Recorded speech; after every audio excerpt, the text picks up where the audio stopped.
Folks, we had a difficult start pre-COVID. We had already received a lot of telegraph messages from our industry about how bad things were going to get. And sure enough, things did get pretty dire. When we went into lockdown in New Zealand, we went from hero to zero in terms of income, but we had already committed to financing a major upgrade of equipment. So those commitments still had to be ongoing, and the equipment was delivered during that period of time. So quite a lot of stress. We figured that we were going to have to change the way we operated. Rather than being very passive, we needed to be far more proactive in terms of engaging with our members and engaging with members of the public and community in South Canterbury who were not yet members. So we really had to do quite a major restructure and reorganise the business to shift into that position. So we're now operating a little leaner, a little faster.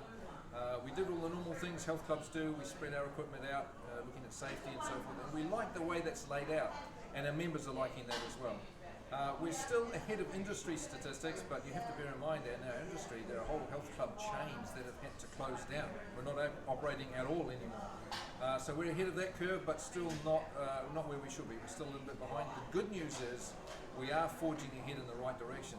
So predictions are that the business will be ahead of where we were pre-COVID in the next little while, which is fantastic. But I do have to say and acknowledge, and a big shout out to the Chamber for the help, the advice and support that we received through that whole process, through negotiating the wage subsidy system, through government support packages and all those sort of things, has been absolutely invaluable in that process, and it's probably a big part of the reason that we're trading where we are today.